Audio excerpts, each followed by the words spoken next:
Hello everyone, thanks for coming to my class. I'm Srinivas Adusumalli. ఈ simple present tense చూసిన తర్వాత కొంతమంది కొన్ని సెంటెన్సెస్ రాశారు. ఇందులో బాలాదు రాజా అనే అతను, బట్టు విజయ్, వీళ్ళిద్దరూ చాలామంది రాశారు. వీళ్ళిద్దరు రాసిన సెంటెన్సెస్ కొంచెం చూద్దాం అనిపించింది. ఇందులో ఏంటంటే ఈ రాజా గారు రాసినటువంటి sentence, my son goes on bicycle to the school.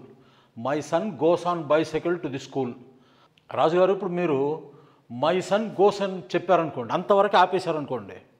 My son goes అంటే మా అబ్బాయి వెళుతుంటాడండి అనగానే వెంటనే నేనేమంటాను, ఎక్కడికి అని అడుగుతాను, అంతే కదా. వేర్ డస్ హీ గో అని అడుగుతాను, అంతే కదా. అడిగినప్పుడు మీరేం చెప్పాలా, ఎక్కడికి వెళ్తాడో చెప్పాలి. కాబట్టి అది ఇక్కడ రాకూడదు, ఇది వచ్చేసి ఇక్కడ రావాలి. సో మై సన్ గోస్ ఇది రాయకూడదండి, ఇది రాయకూడదు. స్కూల్కి చదువుకోవటానికి వెళ్ళిన, పాఠం చెప్పటానికి వెళ్ళిన ద స్కూల్ అని వాడకూడదు, గుర్తుపెట్టుకోండి. తర్వాత మనం ఆర్టికల్స్ వచ్చినప్పుడు దీని మీద నేను డీటెయిల్గా డిస్కస్ చేస్తాను. చదువుకోవడానికి వెళ్ళిన, పాఠం చెప్పడానికి వెళ్ళిన my son goes to the school అని రాయకూడదు, my son goes to school అని రాయాలి, గుర్తుపెట్టుకోండి. సో ఇది రాశారు ఇక్కడికి. అంటే ఏంటి, మీరు ఇక్కడ మా అబ్బాయి వెళ్తుంటాడు ఎక్కడికి అయినా మీరే క్వశ్చన్ వేసుకోవాలి. అప్పుడు టు స్కూల్ అని ఇక్కడ రాశారు. రాసిన తర్వాత ఇది ట్రాన్స్పోర్టేషన్, సాధారణంగా మనము జనరల్గా బై బైసికల్ అంటాం. So my son goes to school by bicycle. అర్థమైందంటే సెంటెన్స్ ఎలా ఫ్రేమ్ చేయాలో. ఓకే, తర్వాత మీరు ఇంకోటి ఏం రాశారంటే, everyone enjoys the Sunday. Everyone enjoys the Sunday. అలానే ఈ బట్టు విజయ్ గారు ఈ సెంటెన్స్ రాశారేంటి, Ramesh drinks a cup of coffee. ఈ రెండు ఒకలాగున్నాయి కాబట్టి మీకు చెప్తున్నాను నేను. ఈ రెండు కలిపేశాను. ఇదేమో బట్టు విజయ్ రాసిన సెంటెన్స్, ఇదేమో రాజా గారు రాసిన sentence. Everyone enjoys the Sunday, Ramesh drinks a cup of coffee. మీ ఇద్దరికి నేను అందరికీ చెప్పేది ఏంటంటే, సో ఈ సింపుల్ ప్రజెంట్ టెన్స్లో రెపిటేషన్ అనేది ఉంటుంది. ఓకే బాబు విజయ్ చూడమ్మా, Ramesh drinks a cup of coffee అన్నావు. రమేష్ డ్రింక్స్ అంటే అర్థం ఏంటి, రమేష్ తాగుతుంటాడు. తాగుతుంటాడు ఒక కప్పు కాఫీ ఏంటి, ఇల్లాజికల్ కదా. అక్కడ ఏం రావాలి, Ramesh drinks coffee. Ramesh drinks coffee. So Ramesh coffee తాగుతూ ఉంటుంటాడు. సో రమేష్ డ్రింక్స్ కాఫీ అనేది కరెక్ట్. అర్థమైందా. అదేవిధంగా every one enjoys the Sunday కాదండి. రిపిటేషన్ జరగాలంటే ప్రతి సండేని ఎంజాయ్ చేస్తారుగా ప్రతివాడు. కాబట్టి ఎవ్రీ వన్ ఎంజాయ్స్ సండేస్ ఇది రాకూడదు. ఎవ్రీ వన్ ఎంజాయ్స్ సండేస్ అంటే అర్థం ఏంటి, ప్రతి వ్యక్తి ఆదివారాలు ఎంజాయ్ చేస్తారు. సో ప్రతి ఆదివారం అయి ఉండొచ్చు, ఏదో ఒక ఆదివారం. కాబట్టి ఇక్కడ రిపిటేషన్ కనిపిస్తుందిగా మీకు, ఆ రిపిటేషన్ కనిపించాలి. సో సింపుల్ ప్రజెంట్ టెన్స్లో ఆ ఎస్సెన్స్ ఏంటంటే, అదే చెప్పా కదా, ఒక యాక్షన్ పాస్ట్లో 2 సార్లు జరిగిందా 100 సార్లు జరిగినా మనకు సంబంధం లేదు. ప్రజెంట్లో జరగవచ్చు, జరగకపోవచ్చు, ఫ్యూచర్లో జరుగుతుందని నువ్వు నమ్ముతున్నావు. అంటే ఏంటి, ఒక యాక్షను రిపిటేషన్ జరుగుతుంది, రిపీట్ అవుతుంది. ఈ రిపీట్ అయ్యే సెన్స్ ఇక్కడ లేదుగా. ఆన్ ద సండే అన్నావంటే ఒక పర్టికులర్ సండే గురించి చెప్తున్నట్టు నువ్వు, ఒక పర్టికులర్ సండే గురించి చెప్తూ నువ్వు ఎంజాయ్స్ అని వాడలేవు కదా. రాజా గారు అర్థమైందా ఇప్పుడు మీకు. కాబట్టి ఎవ్రీ వన్ ఎంజాయ్స్ సండేస్ అది కరెక్ట్. బాబు విజయ్ రమేష్ డ్రింక్స్ కాఫీ అనేది కరెక్ట్. ఇది ఉండకూడదు. ఇది ఉండేటప్పటికేంటి, రెపిటేషన్ కనిపించదు, అక్కడ సెంటెన్స్ ఇల్లాజికల్ అయిపోతుంది. లేదు సార్ నేను ఈ కప్ ఆఫ్ కాఫీ అని రాయాలనుకున్నావు, రాయొచ్చు. ఎట్లా, Ramesh drinks a cup of coffee every morning. ప్రతిరోజు ఉదయం ఒక కప్పు కాఫీ తాగుతాడు. సో ఎవ్రీ మార్నింగ్ కలపటం వల్ల రిపిటేషన్ వచ్చింది అక్కడ. అర్థమైందా. కాబట్టి ఈ ఎవ్రీ మార్నింగ్ గురించి మనం నెక్స్ట్ క్లాస్లో మాట్లాడుకుందాం. కాబట్టి నేను చెప్పేది ఏంటి, Ramesh drinks coffee correct. Ramesh drinks a cup of coffee every morning or after breakfast. So breakfast తర్వాత రమేష్ కాఫీ తాగుతాడు, ఒక కప్పు కాఫీ తాగుతాడు. బ్రేక్ఫాస్ట్ అనేది మనం రెగ్యులర్గా చేస్తాం, బ్రేక్ఫాస్ట్ అనేది రెగ్యులర్గా చేస్తారు. సో బ్రేక్ఫాస్ట్ చేస్తాడు అని చెప్తున్నావు అంటే ప్రతిరోజు చేస్తావు కదా బ్రేక్ఫాస్ట్. సో అలా కూడా రాయొచ్చు, Ramesh drinks a cup of coffee after breakfast. కరెక్టే. Ramesh drinks a cup of coffee every morning correct. So అక్కడ రిపిటేషన్ కనిపించాలి, అది గుర్తుపెట్టుకోండి. తర్వాత విజయ్ ఈ సెంటెన్స్ నువ్వే రాసావు, Krishna thinks about his parents for taking care. Krishna thinks about his parents for taking care. మీరు నేర్చుకునే క్రమంలో ఇంత పెద్ద పెద్ద కాంప్లెక్స్ ఐడియాస్ ఉన్న సెంటెన్సెస్ రాయకండి. ఇది కాంప్లెక్స్ ఐడియా ఉన్నటువంటి సెంటెన్స్. ఈ సెంటెన్స్ తప్పు. నువ్వు ఉద్దేశం ఏంటి? నీ ఉద్దేశం ఏమై ఉంటుందంటే, నేను అనుకోవటము రమేష్ తన తల్లిదండ్రులని ఎంత బాగా చూసుకోవాలని ఇప్పుడు ఆలోచిస్తున్నాడని నీ ఉద్దేశం అయి ఉంటుంది కదా. అదే డెఫినెట్గా అయి ఉంటుంది. కానీ Ramesh thinks about his parents for taking care అంటే అర్థం ఏంటో తెలుసా? ఈ సెంటెన్స్ నువ్వు రాయబట్టి ఈ సెంటెన్స్ అర్థం ఏంటంటే, రమేష్ తన తల్లిదండ్రులు తనని ఎంత కేర్గా ఎంత జాగ్రత్తగా పెంచారన్నది ఇప్పుడు ఆలోచిస్తున్నాడు. ఎంత మారిపోయింది చూడు అర్థం. నీవు అనుకున్నది ఏంటి? రమేష్ తన తల్లిదండ్రులని జాగ్రత్తగా చూసుకోవాలి, కేర్ చేయాలి, ఎలా మా తల్లిదండ్రులను బాగా చూసుకోవాలని ఇప్పుడు ఆలోచిస్తున్నాడని నీ ఉద్దేశం. కానీ నీవు రాసిన సెంటెన్స్లో అర్థం ఏంటంటే, రమేష్ తన తల్లిదండ్రులు తనని ఎలా జాగ్రత్తగా పెంచారో ఇప్పుడు ఆలోచిస్తున్నాడు. కాబట్టి ఇంత కాంప్లెక్స్ సెంటెన్సులు రాయకండి. ఇవి కాకుండా నీవు కొన్ని సెంటెన్సులు రాశావు విజయ్, అవి చాలా బాగున్నాయి. ఏంటి? Suma makes delicious breakfast for us, బాగుంది. తర్వాత my elder sister watches Brahmamudi and Karthika Deepam serials on TV, excellent. And my grandmother scolds us without reason, బాగుంది. అండ్ ఇదేంటి ఇంకోటి, he works as a head constable at Kattangur mandal Nalgonda district. ఇక్కడ head constable అనే దానికి capital letters అక్కర్లేదు, అర్థమైందా? He works as a head constable at Kattangur mandal in Nalgonda district, బాగా రాశావు మిగతావన్నీ.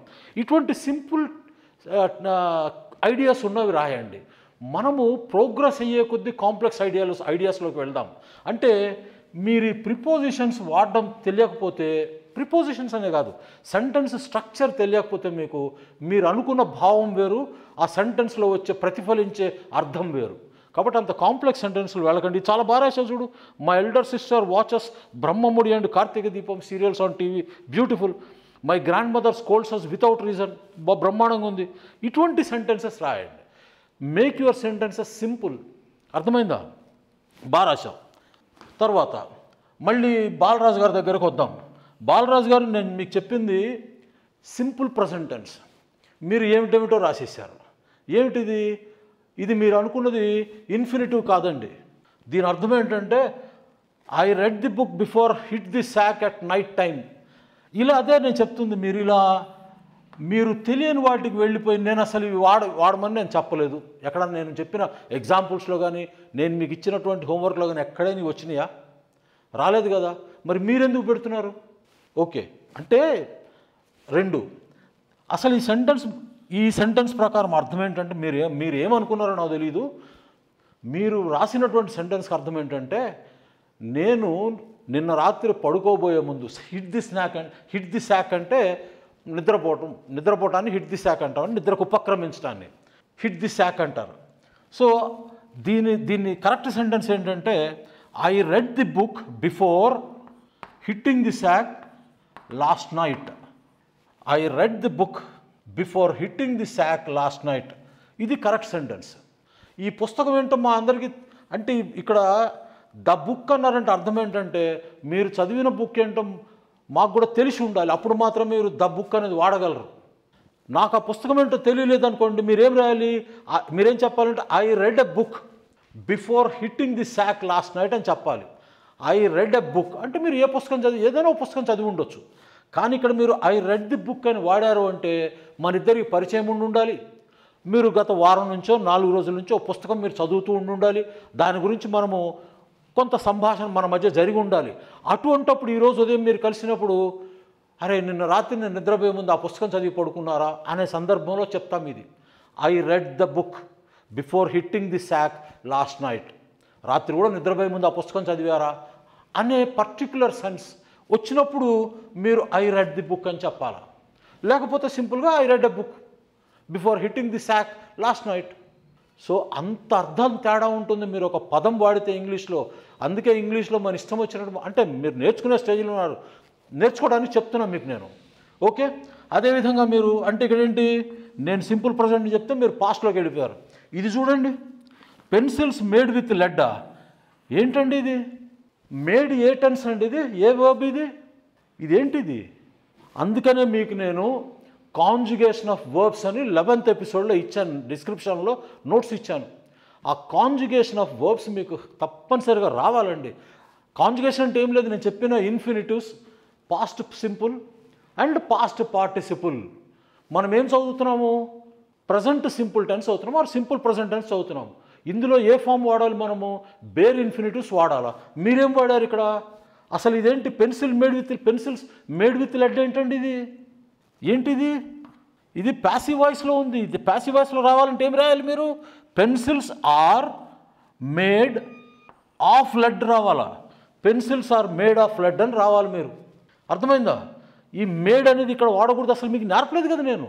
ఇది ప్యాసివ్ వాయిస్లోకి వెళ్ళింది కాబట్టి ఇది పాస్ట్ పార్టిసిపుల్ అవ్వాలి. ఎందుకంటే make made made, make made made, make అనేది ఇన్ఫినిటివ్, మేడ్ అనేది పాస్ట్ సింపుల్, మేడ్ అనేది మళ్ళీ పాస్ట్ పార్టిసిపుల్. ఇది పాస్ట్ సింపుల్ పాస్ట్ పార్టిసిపుల్ అని ఎలా తెలుస్తుంది మనకి? ఎలా తెలుస్తుందంటే ఈ సెంటెన్స్లో ఈ స్ట్రక్చర్లో ఏంటిది? పెన్సిల్స్ ఆర్ మేడ్ అన్నాం. ఆర్ మేడ్ అన్నామంటే తప్పనిసరిగా పాస్ట్ పార్టిసిపుల్ అయ్యి ఉండాలి.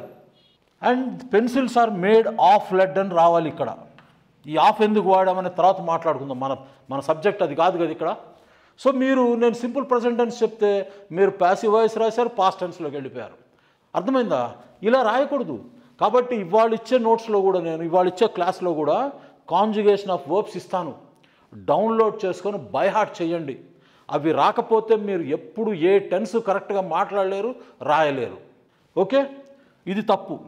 ఓకే, ఇది కాకుండా ఇంకోటి ఏంటంటే, నేను మొన్న క్లాస్ చెప్పినప్పుడు సింపుల్ ప్రజెంట్ టెన్స్ మీద ఇన్ఫినిటివ్స్ అని చెప్పుకుంటూ వెళ్ళాను. బేర్ ఇన్ఫినిటివ్స్.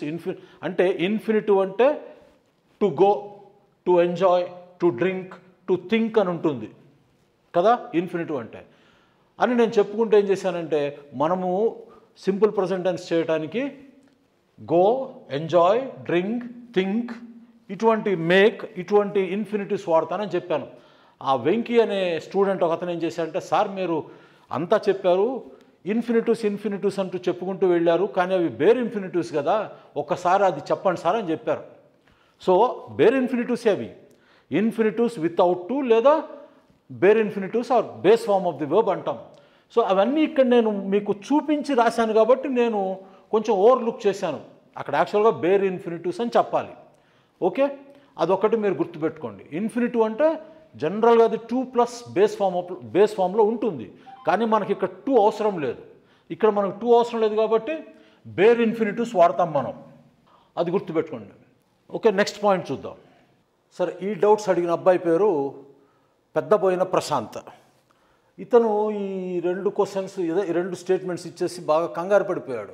సార్ నాకు అసలు ఏమీ అర్థం కావటం లేదు, ఈ సెంటెన్సెస్ని తెలుగులో ఎలా అర్థం చేసుకోవాలో తెలియటం లేదని కంగారు పడిపోతున్నాడు. నాయన ప్రశాంత్, ఇంగ్లీష్ నేర్చుకునేటప్పుడు ఇవన్నీ సర్వసాధారణం. ఈ అడ్డంకులు అంటే ఈ హర్డిల్స్, ఈ బ్లాక్స్ దాటుకొని వస్తేనే నీవు అనుకున్న గమ్యానికి చేరగలవు. ఈ 2 చూసి నువ్వు కంగారు పడిపోయి నన్ను కంగారు పెట్టేసి ఇక అక్కడితో నువ్వు ఈ ఇంగ్లీష్ నేర్చుకోవడం ఆపేస్తావు అనిపించింది నాకు. అంత అక్కర్లేదు, ఎందుకంటే మేము కూడా ఇటువంటి హర్డిల్స్ అన్నీ దాటుకొని వచ్చిన వాళ్ళమే. మాకేమీ పైనుంచి ఏమి స్పెషల్గా పవర్స్ ఏమి ఇవ్వాలా భగవంతుడు. అర్థమైందా మీకు? ఇంకా ఇప్పుడు గూగుల్ ఉంది చేతిలో. మా చిన్నప్పుడు గూగుల్ ఏముంది, అసలు ఏమీ లేదు. డిక్షనరీ చూసి నేర్చుకునేవాళ్ళం. ఎంత కష్టపడ్డామో తెలుసా. మా ఫాదరు 10th క్లాస్ అయిన తర్వాత వెబ్స్టర్స్ డిక్షనరీ 3 వాల్యూమ్స్ ఒక్కోటి ఈ సైజులో ఉంటుంది. అర్థమైందా? ఈ సైజు డిక్షనరీస్ 3 వాల్యూమ్స్ ఒక డిక్షనరీ. అందులో ఎత్తుక్కునేవాళ్ళం, రాసుకొని ఒక నోట్స్ మెయింటైన్ చేసుకునేవాళ్ళం. అలా చదువుకొని అలా కష్టపడితే వచ్చినటువంటి ఇది ఈ రోజున ఊరిన రాలేదు. ప్లస్ ప్రతిరోజు మనం చదివింది ఒక నోట్స్ మెయింటైన్ చేసుకొని, ఇటు చూడండి, ఇది 92 వరకు నేను రాసుకున్నటువంటి, అప్పటికి ఇంకా కంప్యూటర్స్ రాలా, నోట్బుక్లో రాసుకున్నవి కంప్యూటర్స్ వచ్చిన తర్వాత కంప్యూటర్లు ఎక్కించుకున్నా. ఇది 92 వరకు చేసింది. 92 నుంచి ఇది ఒక బుక్కు. తర్వాత ఈ బుక్ చూడండి,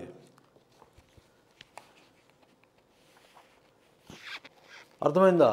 ఇప్పుడు కూడా ఇంకో నోట్బుక్ పెట్టుకొని రాసుకుంటామే. ఇంత కష్టపడితేనే వచ్చింది. అందుకే నేను ఇప్పటికీ చెప్తాను, నేను ఇప్పటికీ గూగుల్ తక్కువ చూస్తాను, గూగుల్ చూస్తాను కానీ తక్కువ చూస్తాను.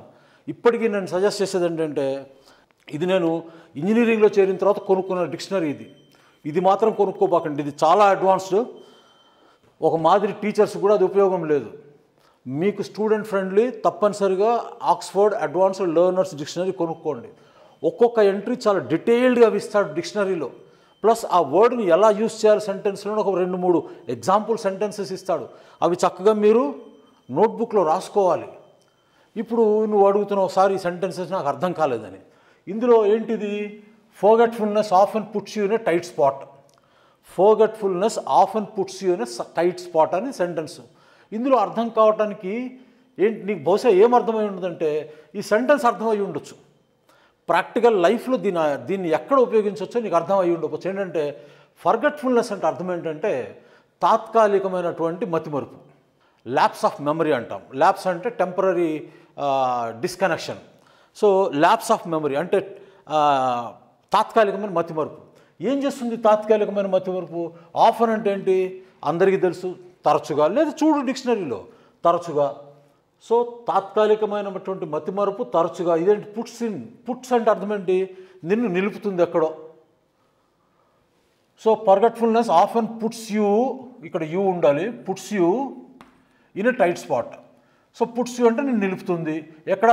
In a tight spot. Tight spot అంటే అర్థం ఏంటి? ఒక సంకటమైనటువంటి స్థితి, సంకట స్థితిలో నిన్ను నిలుపుతుంది. ఏంటి? ఫర్గెట్ఫుల్నెస్ తరచుగా నిన్ను ఆ సంకటమైన స్థితికి నెడుతుంది. ఇక్కడ పుట్స్ అని వాడక్కర్లేదు, మీరు ల్యాండ్స్ కూడా వాడుకోవచ్చు.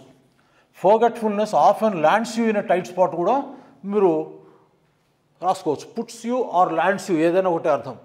అర్థమైందా? ఇది అడిగావు నువ్వు. ఇది నిజ జీవితంలో అంటే ఏంటి దీని అర్థము? Forgetfulness often lands you in a tight spot, సంకటమైన స్థితిలోకి నెడుతుంది. దీన్ని ఎట్లా నీకు అర్థమై ఉండకపోవచ్చు. ఎట్లా ఉపయోగించాలంటే ఒక సంకట స్థితిని ఊహించుకో. సంకట స్థితి అంటే ఏంటి? నిన్ను ఇబ్బంది కలిగించేటటువంటి స్థితి. ఏమై ఉండొచ్చు? 1,00,000 ఉంటాయి. సపోజ్ ఇప్పుడు నువ్వు ఎంసెట్ రాస్తున్నావు అనుకుందాం. ఎంసెట్ నీటో ఇంటర్మీడియట్ అయిపోయింది, నీట్ రాస్తున్నావు అనుకుందాం. నీట్ రాస్తున్నావు అని బ్రహ్మాండంగా చదివేశావు. మ్యాథ్స్ ఉండదుగా, ఫిజిక్స్, కెమిస్ట్రీ, బాటనీ, జువాలజీ మొత్తం చదివేశావు. చదివేసి బ్రహ్మాండంగా చదివావు. ఎగ్జామినేషన్ సెంటర్కి వెళ్ళావు గంట ముందు. తీరా చూస్తే హాల్ టికెట్ మర్చిపోయావు. ఇంటి దగ్గర జాగ్రత్తగా తీసావు నువ్వు హాల్ టికెట్, కానీ తాత్కాలికమైన మతిమరుపుతో ఎక్కడో పెట్టేసి ఎగ్జామినేషన్ సెంటర్కి వచ్చేసావు. ఏం చేయాలి ఇప్పుడు? అది సంకట స్థితి అంటే. ఎందువల్ల వచ్చింది ఇది? నీకున్నటువంటి ఈ ఫర్గెట్ఫుల్నెస్ వల్ల వచ్చింది, తాత్కాలికమైనటువంటి ఆ మతిమరుపు వల్ల వచ్చింది. ఇలాంటివి 1,00,000 చెప్పుకోవచ్చు. ఎలా? మీరు సరదాగా దుబాయ్ వెళ్దాం అనుకున్నారు ఫ్యామిలీతోటి. ఇంట్లో అందరూ కలిసి ఎయిర్పోర్ట్కి వెళ్ళారు. ఎయిర్పోర్ట్కి వెళ్ళిన తర్వాత మీ ఇంట్లో వాళ్ళందరూ పాస్పోర్ట్లోనే నీ ఒక్కడిదే మిస్ అయింది. ఇంట్లో తీసుకొని మళ్ళీ ఒకసారి చెక్ చేసుకొని జేబులో పెట్టుకున్నాను అనుకున్నావు, ఎక్కడో పెట్టేశావు. తీరా ఎయిర్పోర్ట్కి వెళ్ళిన తర్వాత చూసుకున్నావు. ఏంటి పరిస్థితి? అది టైట్ స్పాట్. దేనివల్ల వచ్చింది? అది ఫర్గెట్ఫుల్నెస్ వల్ల వచ్చింది. 100 చెప్పుకోవచ్చమ్మా ఇలా సంఘటనలు. సపోజ్ నీకే వివాహం నిశ్చయమైంది. వివాహం రోజున మీ ఇంట్లో మగపెళ్లి వాళ్ళందరూ కలిసి ఆడపెళ్లి వాళ్ళ ఊరికి వెళ్ళారు. ఓకే, అంతా జరిగిపోయింది. పెళ్లిపేటల మీద కూర్చున్నావు. తీరా ముహూర్తం టైంకి వచ్చేటికి మీ అమ్మగారి మతిమరుపు వల్ల మంగళసూత్రం తేటం మర్చిపోయారు. మగపెళ్లి వాళ్ళగా తెచ్చేది మంగళసూత్రం తేటం మర్చిపోయారు. ఏంటి పరిస్థితి?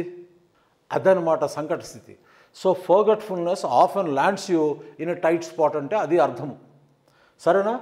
తర్వాత ఈ సెంటెన్స్ ఒకటి అడిగావు. ఏంటిది? The proud Mughal empire. Mughal empire అని రాసావు నువ్వు. ఇది మొఘల్ ఎంపైర్ కాదు, మొఘల్ ఎంపరర్.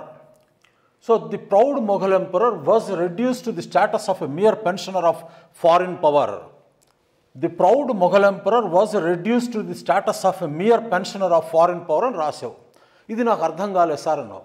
ఈ సెంటెన్స్ నాకు తెలిసినంతవరకు ఇది ఐసోలేటెడ్గా చదివే అవకాశమే లేదు. అంటే ఈ సెంటెన్స్ ఎక్కడో గాలిలో నుంచి చదివే అవకాశం లేదు. ఇది నువ్వు హిస్టరీలో 1857లో సంభవించినటువంటి సిపాయిల తిరుగుబాటు, సిపాయి మ్యూటినీ అంటాం.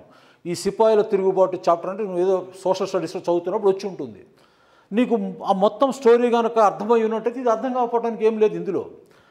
The proud Mughal emperor was reduced to the status of a mere pensioner of foreign power అంటే దీని నేపథ్యం ఏంటంటే 1857లో ఫస్ట్ బ్యారక్పూర్లో, అంటే కలకత్తా దగ్గర ఉన్న బ్యారక్పూర్లో సిపాయిల తిరుగుబాటు ప్రారంభమైంది. తర్వాత ఫుల్ స్కేల్గా ఢిల్లీ పక్కన నుండి మీరట్లో స్టార్ట్ అయింది. ఆ మీరట్లో ఉన్న సిపాయిలు అంటే బ్రిటిష్ ఆర్మీలో ఇండియన్స్ని సిపాయిస్ అంటారు, వాళ్ళని సోల్జర్స్ అంటారు. అర్థమైందా? సో ఈ సిపాయిలందరూ కలిసి తిరుగుబాటు చేసి అక్కడ ఉన్నటువంటి బ్రిటిష్ ఆఫీసర్ని చంపేయడం జరిగింది. ఈ తిరుగుబాటు ఎందుకు చేశారా అంటే అప్పుడే కొత్తగా ఈ బ్రిటిష్ ఆర్మీలో ఎన్ఫీల్డ్ రైఫిల్స్ అని ఇంట్రడ్యూస్ చేశారు. ఆ ఎన్ఫీల్డ్ రైఫిల్స్లో వాడేటటువంటి క్యాట్రిడ్జెస్ నోటితో కొరికి అందులో లోడ్ చేయాలి. ఆ గ్రీజ్డ్ క్యాట్రిడ్జెస్ అంటాం. ఆ ల్యూబ్రికేషన్ కోసం వాడినటువంటి ఆ గ్రీజు ఆ రోజుల్లో వచ్చినటువంటి రూమర్ ఏంటంటే అది ఆవు కొవ్వుతోటి పంది కొవ్వుతోటి చేశారనేటటువంటి ఒక రూమర్ వచ్చింది. సో దాంతో ఆవేమో హిందువులకు పవిత్రము, పిగ్ ఏమో ఇస్లాంకి దాన్ని చాలా నీచంగా చూస్తారు పిగ్ని. సో ఇద్దరి యొక్క సెంటిమెంట్స్ దెబ్బతిన్నాయి. అది ఒక స్పార్క్ క్రియేట్ చేసింది అంతే తప్పితే దానికి చాలా రీజన్స్ ఉన్నాయి. డల్హౌసీస్ డాక్ట్రిన్ ఆఫ్ ల్యాబ్స్ ఉంది. డాక్ట్రిన్ ఆఫ్ ల్యాబ్స్ అంటే ఏం లేదండి, సంస్థానాలు ఉన్నాయి కదా మనకి భారతదేశంలో. బ్రిటిష్ వాళ్ళు అప్పుడు ఈస్ట్ ఇండియా కంపెనీ మనల్ని అప్పుడు పరిపాలిస్తుంది. ఈ సంస్థానాధీశులు ఎవరికైనా పిల్లలు లేకపోతే గవర్నర్ జనరల్ పర్మిషన్ తీసుకొని మాత్రమే దత్తు చేసుకోవాలి. అటువంటి గవర్నర్ జనరల్ పర్మిషన్ లేకుండా దత్తు చేసుకోకపోతే ఈ రాజులు చనిపోయిన తర్వాత ఆ రాజ్యాన్ని బ్రిటిష్ వాళ్ళు ఆక్రమించుకుంటారు. అది డాక్ట్రిన్ ఆఫ్ ల్యాబ్స్ అని. ఇటువంటివి చాలా ఉన్నాయి. సో ఈ రీజన్స్ అన్నీ కల్మినేట్ అయ్యి ఒకసారి బ్యారక్పూర్లో ఈ స్పార్క్ ఇగ్నైట్ కాగానే ఇక అందరూ అంటే ఇది ముఖ్యంగా మధ్య భారతదేశం, సెంట్రల్ ఇండియా అంటే నార్త్ ఇండియాలో జరిగింది. ఇది సౌత్ ఇండియా, వెస్ట్ ఇండియా అంటే గుజరాత్, మహారాష్ట్ర ఇటువైపు జరగలేదు. నార్త్, ఈస్ట్, సెంట్రల్ ఇండియా ఇక్కడ బాగా జరిగింది. సో మీరట్లో తిరుగుబాటు చేసిన సిపాయిలందరూ ఏం చేశారు, అలా ఢిల్లీ మీదకి వెళ్ళిపోయారు. ఢిల్లీ మీదకి వెళ్ళిపోయి ఈ లోపల మొత్తం స్పార్క్ అంతా ఒకసారి వైల్డ్ ఫైర్ లాగా అంటుకుపోయింది దేశం మొత్తం. ఈ సందర్భంలో వీళ్ళందరూ తిరుగుబాటుదారులు, ఇందులో జమీందారులు కలిసారంటే ఝాన్సీ లక్ష్మీబాయి కూడా ఇందులో ఇదే కారణం. ఆవిడికి సంతానం లేకపోవడం వల్ల ఈ డాక్ట్రిన్ ఆఫ్ ల్యాబ్స్ అప్లై అవుతుంది ఆమెకి, అందుకని ఆమె పాల్గొంది. అందరూ ఇటువంటి దేశంలో ఉన్నటువంటి సంస్థానాధీశులందరూ ఎవరి గ్రీవెన్సెస్ వాళ్ళకు ఉన్నాయి బ్రిటిష్ పరిపాలన మీద, వాళ్ళ రాజ్యాకాంక్ష మీద. సో వాళ్ళకు వ్యతిరేకంగా వీళ్ళందరూ ఈ సిపాయిల తిరుగుబాటులో పాల్గొనడం జరిగింది. ఈ సిపాయిల తిరుగుబాటు ప్రారంభమైన తర్వాత ఏం జరిగింది, ఈ సిపాయిలందరూ వెళ్ళిపోయి అప్పటికి ఢిల్లీలో ఉన్నటువంటి ఎర్రకోటలో ఉన్నటువంటి టిట్యులర్ మొఘల్ ఎంపరర్ అంటే నామమాత్రపు మొఘల్ చక్రవర్తి అయినటువంటి బహదూర్ షా, ఆయన అప్పటికే 78 సంవత్సరాలు ముసలివాడు. ఆ బహదూర్ షాని వెళ్ళి భారతదేశ చక్రవర్తిగా ప్రకటిస్తారు. గమ్మత్ ఏమిటంటే అప్పుడు ఈ తిరుగుబాటు చేసినటువంటి హిందువులు, ముస్లింలు అందరూ కలిసి బహదూర్ షాని మనము భారతదేశ చక్రవర్తిగా ప్రకటించుకుంటారు. ఆయనకేమో అధికారం లేదు. అఖండ భారతదేశాన్ని అంటే ఆఫ్ఘనిస్తాను వరకు పరిపాలించినటువంటి మొఘల్ సామ్రాజ్యము ఈయన కాలంలో ఆ ఎర్రకోటకి 10 చదరపు కిలోమీటర్ల వైశాల్యంలో ఆయన అధికారం కుదించుకుపోయింది, అంటే నామమాత్రంగా మిగిలిపోయింది. సో ఇటువంటి సందర్భంలో ఆయన పోయి వీళ్ళందరూ ఢిల్లీ మొఘల్ ఇండియన్ ఎంపరర్గా ప్రకటిస్తారు. ఆఖరికి కాన్పూర్లో మరాఠుల పీష్వా, ఆఖరి పీష్వా బాజీరావు దత్తపుత్రుడు అయినటువంటి నానాసాహెబ్ కూడా బహదూర్ షాని చక్రవర్తిగా ప్రకటించి ఆయన గవర్నర్గా నేను పనిచేస్తున్నానని తనను తాను గవర్నర్గా ప్రకటించుకుంటాడు.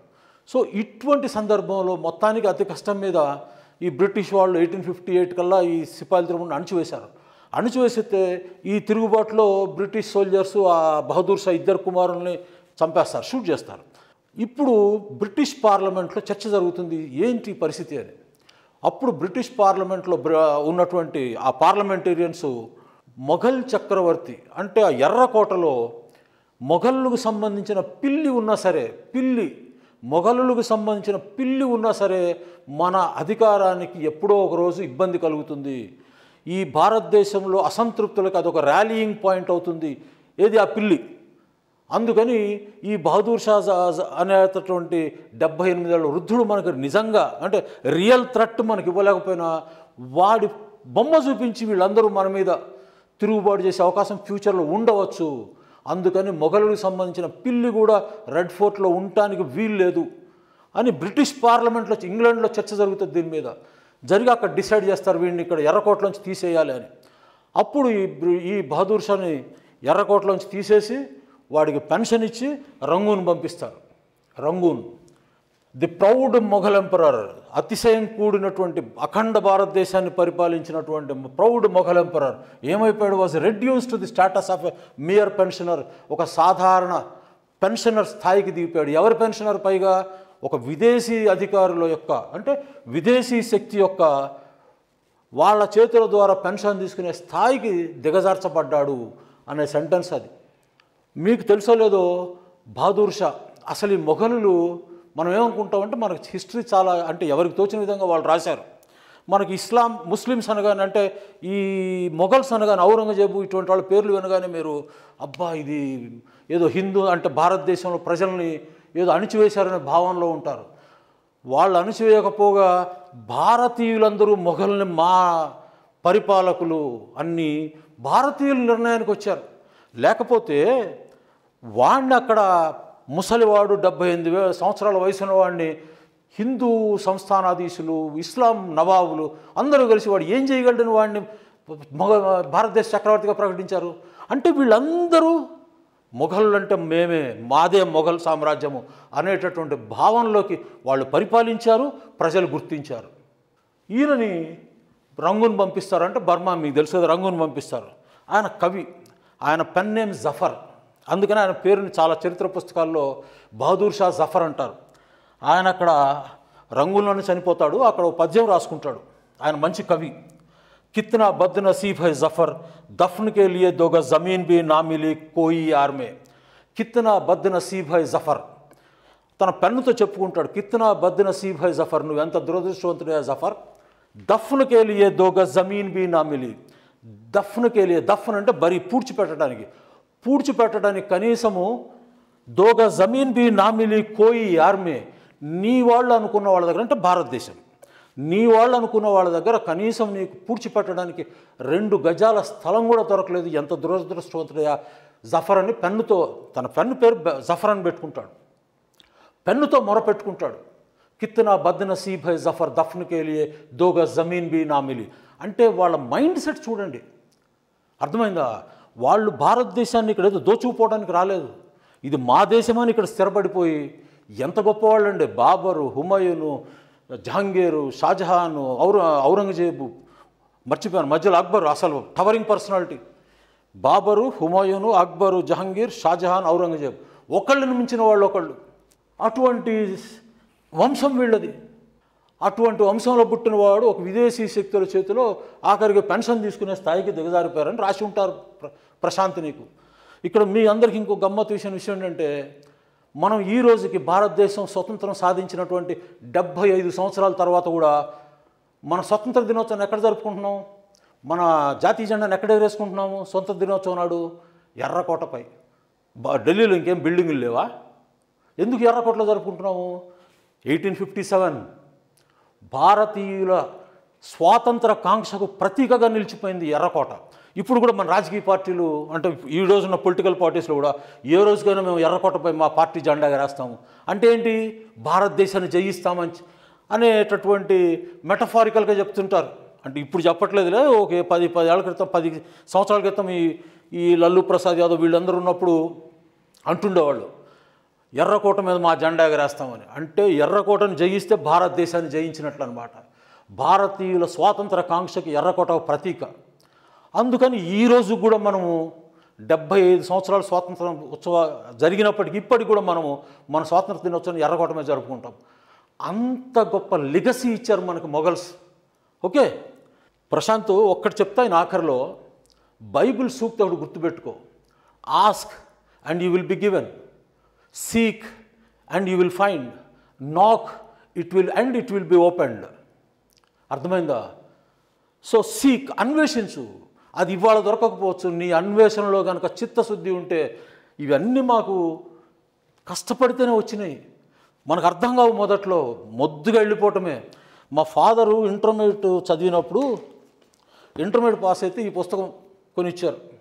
ఇది ఇప్పటికి మీరు ఎవరైనా చదవాలంటే కనీసం ముందు ఒక 50-60 పుస్తకాలు చదివితే ఇది అర్థం కాదు. ఇంటర్మీడియట్లో కొనిచ్చారు, ఏం చేయాలా? అర్థం కాకపోయినా చదివేశాం. ఇప్పటికి నేను ఒక 10 పుస్తకాలు కొని ఉంటాను, ఓ 10 సార్లు చదివి ఉంటాను. ఇప్పుడు చదివినప్పుడు మళ్ళీ అంతా కొత్తగా ఉంటుంది. ఇది ఆ మొద్దుతనం ఉంది కాబట్టి వాళ్ళు నేర్చుకోగలిగాం. సున్నితంగా ఉండి మీరు అబ్బాయి ఇది అర్థం కాలేదు, ఈ పదం అర్థం కాలేదు వచ్చేయకూడదు. దాన్ని అంతు చూడాలి.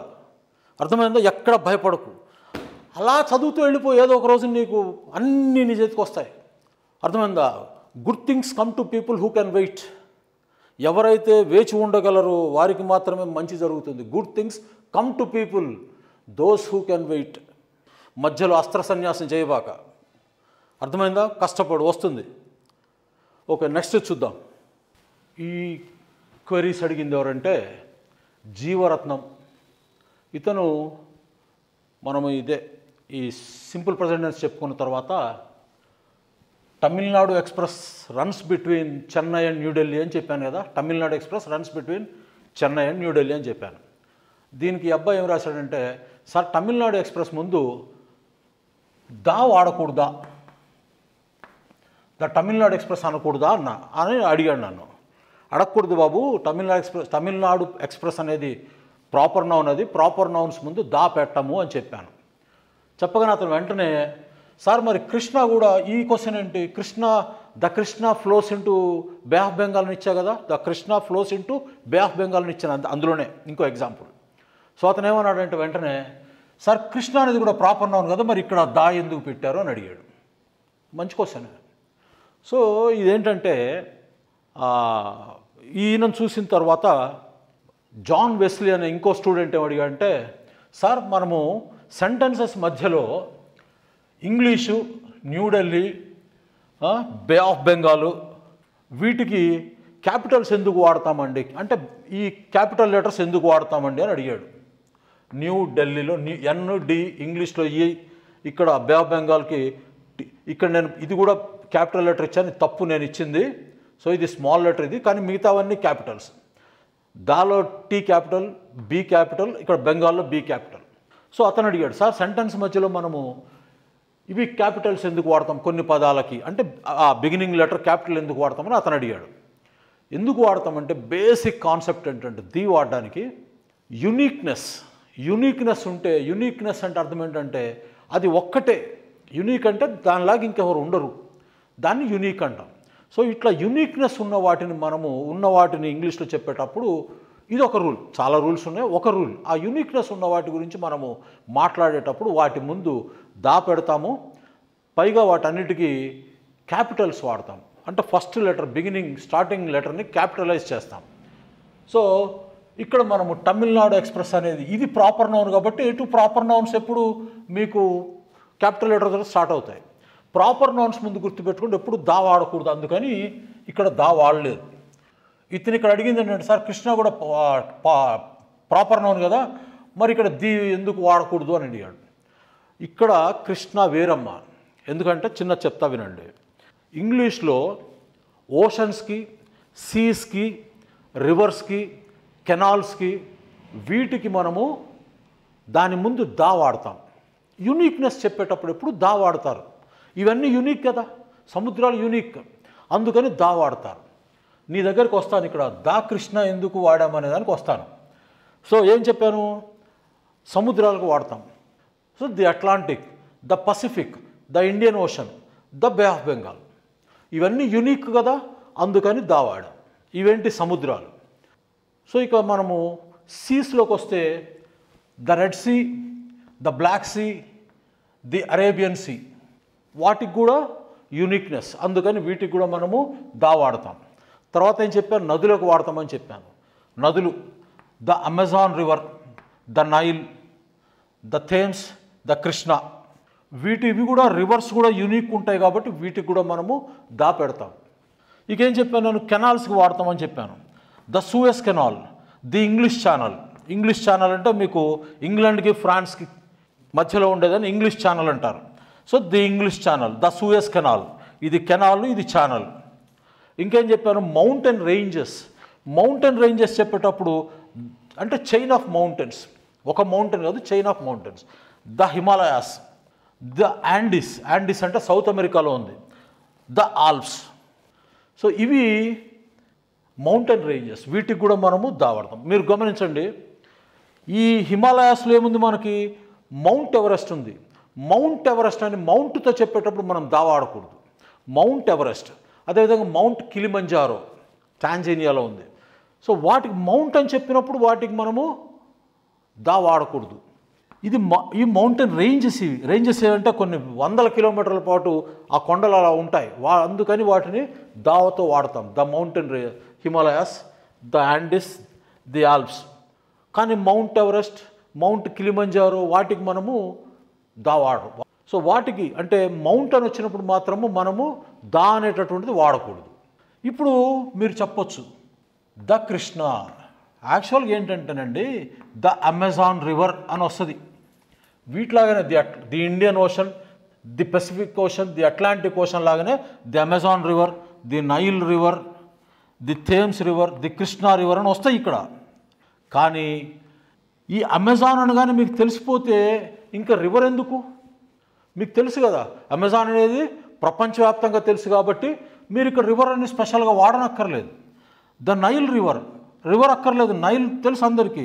ది యూఫ్రటిస్ అందరికీ తెలుసు, రివర్ అని వాడక్కర్లేదు. ద థేమ్స్ దీనొడ్డున లండన్ ఉంది, అక్కర్లేదు.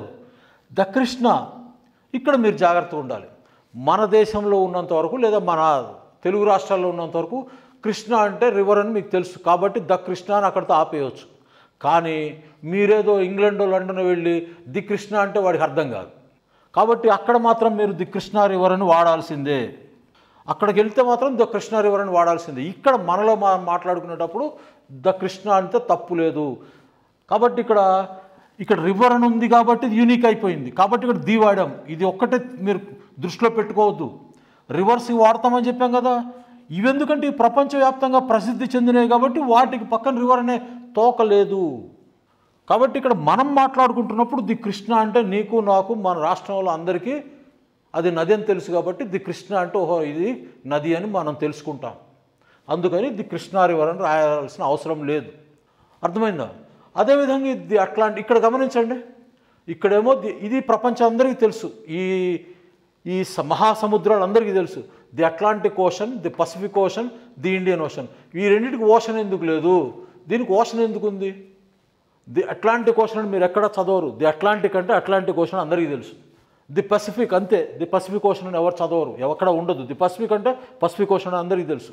ది ఇండియన్ ఓషన్ కూడా అందరికీ తెలుసు, ప్రపంచం అందరికీ తెలుసు. కానీ దీనికి మాత్రం పూర్తి పేరు రాస్తారు ది ఇండియన్ ఓషన్ అని. ఎందుకు రాస్తారు ఆలోచించండి. కామెంట్స్లో మీకు ఎవరికైనా తెలిస్తే రాయండి చూద్దాం. అలానే అర్థమైందా బాబు? మీ ఇద్దరికి జాన్ వెస్లీకి అండ్ జీవరత్నానికి ఇది ఎందుకు వాడడం? ఇది ప్రాపర్ నౌన్ కాదు. ఇక్కడ మనకి ప్రాపర్ నౌనే కానీ ఇది కృష్ణ అనే వ్యక్తి పేరు కాదు, కృష్ణా రివర్. కాబట్టి ఇది యునిక్ కాబట్టి ఇక్కడ ది వాడతాము. ఓకే. ఈ జాన్ వెస్లీ ఇంకో క్వశ్చన్ ఏమి అడిగారు అంటే, సార్ గేమ్స్ స్పోర్ట్స్కి తేడా ఏమిటి సార్ అని అడిగారు. అదే మన సింపుల్ ప్రెజెంట్ టెన్స్లో నేను ఇచ్చిన ఎగ్జాంపుల్ చూసి గేమ్స్కి స్పోర్ట్స్కి తేడా ఏంటి అని అడిగారు. స్పోర్ట్స్ అంటే ఎక్కడైతే ఫిజికల్ యాక్టివిటీ ప్రామినెంట్గా ఉంటుందో, అంటే ఫిజికల్ ఎగ్జర్షన్, శారీరకంగా నీవు యాక్టివిటీ ఎక్కువగా చేసేటటువంటి క్రీడలని స్పోర్ట్స్ అంటారు. స్పోర్ట్స్లో కాంపిటీషన్ ఉంటుంది. సో అందులో పాల్గొనేటటువంటి వ్యక్తులు కానీ టీమ్స్ కానీ ఒకళ్ళనొకళ్ళు అవుట్ పర్ఫామ్ చేసి గెలవటానికి ప్రయత్నిస్తారు. అండ్ అందులో రూల్స్ అండ్ రెగ్యులేషన్స్ చాలా కఠినంగా ఉంటాయి. జనరల్గా రూల్స్ అండ్ రెగ్యులేషన్స్ ఎక్కడ పలానా స్పోర్ట్ అంటే అది అమెరికాలో వాడినా అదే రూల్స్ అండ్ రెగ్యులేషన్స్ ఉంటాయి, ఇండియాలో వాడినా అదే రూల్స్ అండ్ రెగ్యులేషన్స్ ఉంటాయి. విన్నర్ని ఆబ్జెక్టివ్గా డిక్లేర్ చేస్తారు. స్కోర్ కార్డ్ అనో టైం పెట్టుకొనో దాని ప్రకారము విన్నర్ని డిక్లేర్ చేస్తారు, ఆబ్జెక్టివ్గా డిసైడ్ చేస్తారు. సో శారీరక శ్రమ చేసేటటువంటి గేమ్స్ ఏంటి? ఫుట్బాల్, అథ్లెటిక్స్, జిమ్నాస్టిక్స్, తర్వాత మీ క్రికెట్, ఇవన్నీ స్పోర్ట్స్ కిందకు వస్తాయి. ఇందులో పాల్గొనే వాళ్ళు వ్యక్తిగతంగా పాల్గొంటారు, టీమ్స్ పాల్గొంటాయి. పైగా ఈ క్రీడలు ఎలా జరుపుతారంటే ఇండివిజువల్ ఈవెంట్స్ చేస్తారు, తర్వాత టోర్నమెంట్స్ కండక్ట్ చేస్తారు. ఈ రకంగా ఉంటాయి స్పోర్ట్స్ అనేది. అందులో ప్రిడామినెంట్ కనిపించేది ఫిజికల్ యాక్టివిటీ, ఫిజికల్ ఎగ్జర్షన్ అంటాం. అంటే ఎగ్జర్షన్ అంటే which requires great physical effort. Football ఆడాలంటే నువ్వు నేను ఆడేది కాదు, అసలు ఇండియానే ఆడదనుకోండి ఫుట్బాల్. సో ఇది స్పోర్ట్స్ అంటే. గేమ్స్ అంటే ఏంటంటే గేమ్స్లో ఫిజికల్ యాక్టివిటీ ఉండొచ్చు, ఉండకపోవచ్చు. అది అక్కడ ముఖ్య ఉద్దేశం. రెండు, గేమ్స్ అనేది ఒకళ్ళనొకళ్ళు అవుట్ పర్ఫామ్ చేసుకోవటానికి గెలవటానికి ఆడేటటువంటిది కాదు. గేమ్స్ అనేది గెలుపోటములు ఉంటాయి కానీ శక్తి నొడ్డించి మనం గెలవటానికి చేసేది కాదు. పైగా ఇంకోటి ఏంటి, సాధారణ గేమ్స్ అనేవి రిక్రియేషన్కి అంటే ఉల్లాసభరితంగా ఉండటం కోసం ఆడుతుంటారు. అందులో కూడా కాంపిటీషన్స్ ఉంటాయి, అందులో గెలిచేవాళ్ళు ఉంటారు. కానీ స్పోర్ట్స్లో మీకు రిక్రియేషన్ ఉండదు. రిక్రియేషన్ అంటే తెలుసు కదా, ఉల్లాసభరితంగా ఉండటం కోసం. సో స్పోర్ట్స్లో అది ఉండదు. స్పోర్ట్స్ ఆడావంటే నువ్వు గెలవడం కోసమే ఆడతావు. గేమ్స్ అలా కాదు. మన ఇంట్లో ఈవెంట్ గేమ్స్ అనేది మెంటల్ యాక్టివిటీని ఎక్కువ కోరుకుంటాయి. స్ట్రాటజీస్, ప్లానింగ్ ఇవి ఎక్కువ ఉంటాయి. ఇందులో ముఖ్యంగా ఏంటి, మనం ఆడేటువంటి చెస్, క్యారమ్స్, ప్యాకాట, చెస్, ఇవన్నీ ఈ బోర్డ్ గేమ్స్ అవి ఉన్నాయి కదా, చైనీస్ చెక్కర్స్ అని, ఇటువంటి బోర్డు గేమ్స్, మీ వీడియో గేమ్స్, ఇవన్నీ ఎక్కువగా మైండ్తో ఆడతారు. రెండోది రిక్రియేషన్ కోసం ఆడతారు. అది తేడా. అర్థమైందా? గేమ్స్కి స్పోర్ట్స్కి అది తేడా. ఓకే, ఇది ఈరోజు క్లాసు. నచ్చితే లైక్ చేయండి, ఇంకా బాగా నచ్చితే సబ్స్క్రైబ్ చేసుకోండి. నెక్స్ట్ క్లాస్లో కలుద్దాం. అప్పటి వరకు థ్యాంక్ యూ, బాయ్ బాయ్.